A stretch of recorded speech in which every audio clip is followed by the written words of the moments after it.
Thomas the Tank Engine and Friends, Tales from the Rails, Episode 24, Duncan Returns a Favor.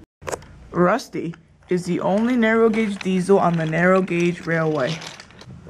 Rusty, however, doesn't care about this and continues with his work every day with his friends. Rusty's favorite job is working at the Blue Mountain Quarry and taking heavy loads of rock to the docks. One day, Rusty was racing to the docks. He was late. Oh my, what would the thing controller say? He raced on his journey. Rusty soon came to his favorite part of the narrow-gauge railway, the viaduct. Rusty reached the top of the viaduct, but disaster struck. He was going too fast and a sharp turn laid ahead. Rusty saw this. "Driver, what about the emergency brakes?" "Don't worry, Rusty, we just tested them." But they were faulty indeed. Rusty was going too fast and braked too hard, and half the train fell off the viaduct. Meanwhile, Rusty hit the turn with a clank and fell over. "Oh no," said Rusty. "How will the train ever get to the docks on time now?" Duncan was the first one to pass by that day. Oh dear, what happened here? Madge was called to pick up Rusty, and she arrived very quickly. Freddie arrived at the breakdown train, and Rusty called Duncan over to help him with something. "Duncan," said Rusty, "I need you to take the rest of the train to the docks. It must not be late, as the train is needed at the mainland as soon as possible." "I'm on it," said Duncan. He puffed back to couple up to the train. To give Duncan a faster path to the docks, Freddie kindly put the train up on the viaduct. Duncan puffed away with pride. "I know he could do it," said Rusty, getting pulled away. "He's only returning a favor."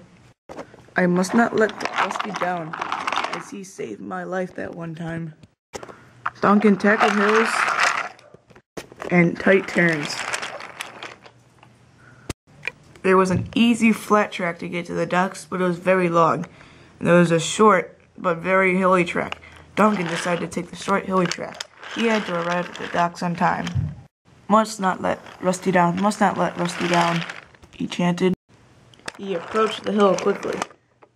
He tried to get up the hill on the first try, but the heavy weight of the rocks pulled him back. "Must do it for Rusty," he said, but slowly came back down to the bottom. "Let's try this again. For Rusty." He charged at the hill this time, surprisingly, getting him to the top with one car, but the heavy weight of the other two cars almost pulled him back. "For Rusty," he shouted again, and he stormed over the hill. Duncan stormed down the hill, but up ahead was a tight junction. He squeezed right through it, almost a railing. Peter Sam was about to go through a T-switch when Duncan came storming through. "Howdy, Peter Sam."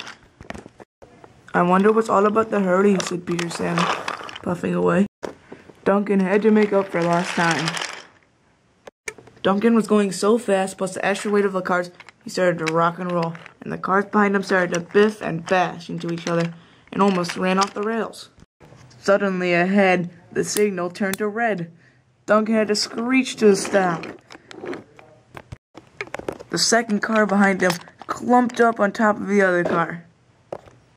"Bother, this car is going to make me late unless if it does not come down." Soon the signal turned green and Duncan started to puff away when the car strangely came down as Duncan kept going. "Hooray," said Duncan. "We're doing this for Rusty." Duncan picked up speed fast going into the docks. He knew he was probably going to be late. Thing is, though, Duncan came in too fast, and he couldn't stop with the heavy weight. He overpassed the docks. Renee saw this. "Oh no, Duncan's heading for trouble." He quickly uncoupled and puffed after him to catch up. Some engine had left behind 2 slate cars and a furniture car on the crossover rail, and Duncan was heading right for it. "Oh no," said Duncan, "we're going to have a crash." He used his emergency brakes. Renee was soon hooked up and helped too. Duncan stopped right before hitting the slate cars on the rails. His buffers were touching the slate cars. "Thank you, Linnaeus. I would have never stopped if he didn't help."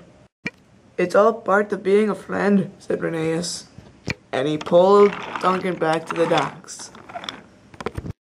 Once Duncan was uncoupled from the train, he coupled up to the cars on the crossing and pulled them away. Soon enough, Duncan visited Rusty at the sheds with Victor. Thanks for taking that train today, said Rusty. It would have never made it on time, and I hear it did make it on time. And it did, indeed, make it to the mainland. Oh, you're welcome, said Duncan. It's only returning a favor for, you remember that time on the viaduct? Oh, said Victor. What happened there? I haven't heard about that. Said Rusty, it's a very long story. I'll tell you later. But at least I get to go to cruise, said Rusty, laughing over to Duncan. Ha, you're a lucky Injun. And they all laughed.